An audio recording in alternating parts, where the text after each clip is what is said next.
कश्मीर में आतंकी संगठन टीआरएफ से जुड़े कश्मीर फाइट नाम के संगठन ने डेलिमिटेशन जारी होने के बाद में गैर कश्मीरी लोगों के लिए धमकी दी है। बता दें, चुनाव से संबंधित आदेश जारी होने के बाद में संगठन गैर कश्मीरी लोगों पर जानलेवा हमले की चेतावनी दे रहा है।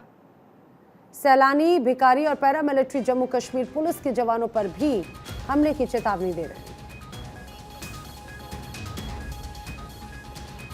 कश्मीरी फाइट ने गैर कश्मीरी लोगों को धमकी दी है। आतंकी संगठन टीआरएफ से जुड़ा हुआ कश्मीरी फाइट ये पूरा संगठन है, गैर कश्मीरी लोगों के लिए धमकी जारी की है। चुनाव में अगर वोट डाला तो उसके बाद के परिणामों को लेकर ये धमकी दी गई। ये देखिए, ये पोस्ट है, ये कश्मीरी फाइट नाम की जो संस्था है उसकी तरफ से एक ये पोस्ट किया गया जिसमें इस बात का जिक्र किया गया कि सैलानी हो, बैगर्स यानी भिखारी हो या पैरामिलिट्री फोर्सेस हो, जम्मू कश्मीर पुलिस के जवान अगर वोट डालते हैं तो हमले की चेतावनी दी गई है। आपको ये भी बताते चलें कि जम्मू कश्मीर में वोट के जो अधिकार हैं उसको लेकर एक बड़ी बात कही गई। वोटों के अधिकार को लेकर कहा गया कि अब गैर जम्मू कश्मीरी लोग भी मतदान कर सकते हैं, वोट में हिस्सा ले सकते हैं। अब यही वजह है कि उसके बाद से अलग अलग प्रतिक्रियाएं सामने आ रही हैं।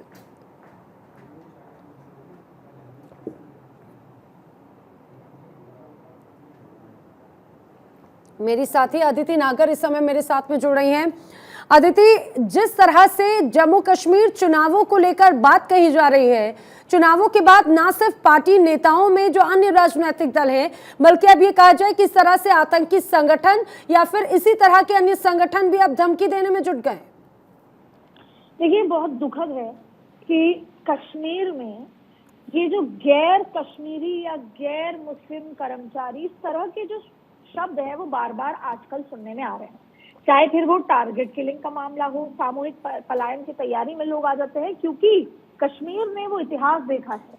अब एक बार फिर जब चुनावों की बात आ रही है कि इस साल के अंत में चुनाव संभव है जिसमें गैर कश्मीरी लोग भी हिस्सा ले सकते हैं, वोट डालने का अधिकार उनको मिल रहा है। उसके बाद से जो आतंकी छोटे छोटे या बड़े संगठन है, वो छोटे संगठन जिनके पीछे बहुत बड़े बड़े संगठनों का हाथ है, वो भी ट्वीट करके, कभी पोस्ट जारी करके, कभी अलग अलग तरीके से जो है ये जिसकी मैं बात कर रही हूँ वो आतंकी संगठन टीआरएफ से जुड़े कश्मीरी फाइट नाम के संगठन ने डीलिमिटेशन के बाद जब ये चुनाव की बारी आती है जिसमें ये कहा गया है कि गैर कश्मीरी लोग भी चुनाव में जुड़ सकते हैं, और जैसा आपने बोला सैलानी, भिखारी या पैरामिलिट्री और यहाँ तक कि जम्मू कश्मीर पुलिस के जवान, उन सभी को धमकी देकर चेतावनी दी गई है। ऐसे में ये जो संगठन है और ये जिनके पीछे ये जो लोग काम कर रहे हैं वो ये चाहते हैं कि एक बार फिर उस तरह के खौफ का माहौल पैदा हो जिसमें जहां पे आज खुशहाल कश्मीर और खास तौर पे 15 अगस्त पर जिस तरीके से तस्वीरें आई हैं जम्मू कश्मीर से और उसके बाद फिर वो टारगेट किलिंग का और ये तमाम चीजें निकल कर आई, तो जब जब खुशहाल कश्मीर की तस्वीरें नजर आती हैं ऐसे संगठन। लेकिन अदिति, ये अपने आप में बहुत ज्यादा चुनौतीपूर्ण होगा, क्योंकि इसके पहले भी हमने देखा कि किस तरह से यहाँ पर एक अलग नाराजगी देखने को मिलती है, और अगर विशेष तौर से चुनाव को लेकर कोई निर्णय होता है तब इस तरह की चुनौतियां प्रशासन के सामने, वहां पर सुरक्षा बलों के सामने बिल्कुल आगे भी रहने वाली हैं। जाहिर तौर पे रहने वाली है, लेकिन मैं यहाँ पर एक बात कहना चाहूंगी कि जब गिलानी की डेथ हुई थी और वो उनको एक सेक्शन भगवान मानता था कश्मीर में, उस समय भी जिस तरीके का लॉ एंड ऑर्डर मेंटेन किया, दरअसल हमने सभी लोगों ने वो तस्वीरें देखी हैं जब कभी भी इस तरह की कोई चीजें होती थी तो पत्थर लेकर नौजवानों को सड़क पे भेज दिया जाता था। उस समय आतंकवादी हमले कर दिए जाते थे, बहुत सारी ऐसी चीजें देखने को मिलती थी। और अगर मैं कहूँ कि बोरान वानी की जब डेथ हुई थी तब 21 दिन तक कश्मीर को जनता। ठीक है अदिति, मैं आपका दोबारा रुख करती हूँ। रक्षा विशेषज्ञ टीपी त्यागी साहब इस समय मेरे साथ में जुड़ रहे हैं। त्यागी जी, जम्मू कश्मीर में चुनावों की बात और लोकतंत्र का सबसे बड़ा उत्सव, लेकिन जिस तरह से कश्मीरियत पर, वहां के लोगों पर अब हमले की धमकी आने लगी है इसी पूरे मतदान के अधिकार को लेकर, क्या कहेंगे? देखिए, जो हमले की धमकी आ रही है ये दे कौन रहा है? ये गिने चुने थोड़े से आदमी हैं, द रेजिस्टेंस फ्रंट यानी कि टीआरएफ। अब ये जो टीआरएफ है असलियत में ये लश्कर तैयबा और जैश मोहम्मद के ही मिले जुले आदमियों को बना के मिला के इसलिए बनाया गया है ताकि देखने में ये एक इस्लामिक नहीं बल्कि सेकुलर ऑर्गेनाइजेशन लगे। तो पहला तो एक्शन यही होगा कि टीआरएफ के खिलाफ एक्शन लिया जाए, इसके लोगों के खिलाफ एक्शन लिया जाए। हम लोग सहनशीलता के नाम में, डेमोक्रेसी के नाम में, अभिव्यक्ति की आजादी के नाम में इतनी छूट देते रहे कि ये लोग अब लिबर्टी ड्रंक बन गए हैं। मुझे ये बताइए कि क्या हम ऐसे नेताओं के बयान को तूल दें जो ये कहते हो, जिनमें फारूक अब्दुल्ला शामिल है, जो कहते हैं कि अगर कश्मीर में चीन का रूल आ जाए तो वो हिंदुस्तान से अच्छा है, या ऐसी मोहतरमा को हम तरजीह दें जो ये कहती हो कि यहाँ तिरंगे झंडे को कमरा देने वाला कोई नहीं मिलेगा।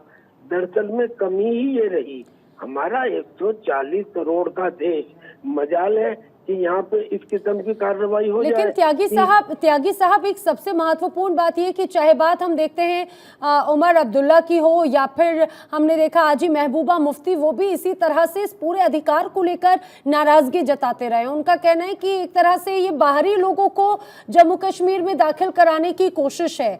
अब जब अगर स्थायी नेता ही इस तरह की भाषा बोलेंगे तो आने वाले वक्त में चुनाव को लेकर भी कई चुनौतियां प्रशासन के सामने होंगी, आपको ऐसा लगता है? नहीं, प्रशासन के सामने चुनौतियां तब होंगी जब वो उन चुनौतियों को स्वीकार नहीं करेगा।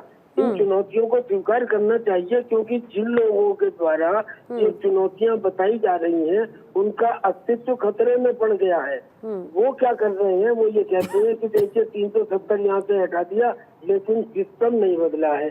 एक उदाहरण देता हूँ, जो वहाँ पे तहसीलदार है, जो कानून वो है, जो पटवारी है, वो क्या करते हैं कि आधार कार्ड और पैन कार्ड के ऊपर बाहर का आदमी वहाँ जमीन ले सकता है, लेकिन वो कहते हैं डोमिसाइल लाइए। अब डोमिसाइल लाना जरूरी है मगर वो केवल अगर वहाँ जॉब कर रहे हैं, वरना जमीन खरीदने के लिए, प्रॉपर्टी खरीदने के लिए नहीं है। यानी कि जो सिस्टम है वो पुराने सिस्टम को चेंज करना है, और पुराने सिस्टम को चेंज करना कोई बड़ी बात नहीं है। कोई भी आफ्टर ऑल पूरा सिस्टम लेफ्टिनेंट गवर्नर के अंतर्गत आता है। जहाँ तक कुछ बाहरी आदमियों की बात, जो लोग वहाँ लंबे समय से रह रहे हैं, पहली बात तो ये कि वहाँ फौज भी है, इतने सालों से है, क्या आप उन्हें बाहरी कहेंगे? नंबर 1। नंबर 2, अभी तक तो बाहरी आया ही नहीं है। 60,000 सिपाही, 60,000 सिपाही हर साल रिटायर। जी त्यागी जी हमसे जुड़ने के लिए आपका शुक्रिया। तो इस समय मेरे साथ में रक्षा विशेषज्ञ यूके देवनाथ जी भी मेरे साथ में जुड़ रहे हैं। देवनाथ जी, एक के बाद एक धमकियों का सिलसिला, दूसरी तरफ जो तमाम नेता हैं उनकी नाराजगी, चुनाव के आधार को लेकर, उस अधिकार को लेकर नाराजगी जताई जा रही है, और अब इस तरह से आतंकी संगठन धमकी दे रहे हैं। देखिए, कश्मीर में जो आतंकी संगठन हैं ये आईएसआई के गुर्गे हैं, और अब जब कश्मीर में हमारी सरकार नॉर्मलिटी ला रही है तो ये बहुत उछल कूद मचा रहे हैं, मैं एक शब्द करूं, क्योंकि इससे ज्यादा वो कुछ भी नहीं कर पाएंगे। ये चाहते हैं कि कश्मीर में जो भारत सरकार इलेक्शन कराना चाहती है ताकि एक लोकतांत्रिक पद्धति वहां पर स्थिर हो जाए, ये उसको सैबोटेज करना चाहते हैं। इसीलिए अब ये चाहते हैं कि लोग डर के मारे वहां वोट न डालें। दूसरी, आज भारत सरकार ने और इलेक्शन कमीशन ने बहुत ही इम्पोर्टेंट एक जानकारी दी है कि काफी सारे लोग जो कि नाना वजह से जेएनके के वोट के चुनाव के दौरान अपना वोट नहीं डाल पाए, अब उनको सुविधा दी जाएगी कि वो जम्मू एंड कश्मीर के इलेक्शन में अपना वोट डाल सकें। ये सब भारत के नागरिक हैं जिनका कि कश्मीर के साथ नाता रहा है।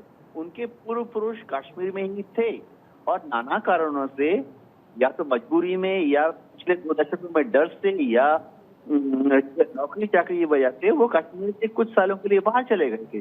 ऐसे लोगों को कश्मीर में वोट डालने का अधिकार होना चाहिए। लेकिन देवनाथ जी, लेकिन अगर हम जम्मू कश्मीर को समझें, वहाँ के हालात को समझें, तो इस तरह से अगर जो परमानेंट रेसिडेंट नहीं है उन्हें भी अगर अधिकार दिया जाता है तो वहाँ की स्थिति को देखते हुए मैं आपसे समझना चाह रही हूँ, तो आपको क्या लगता है कि आने वाले वक्त में चुनावों को लेकर ये कितना ज्यादा चैलेंजिंग होगा?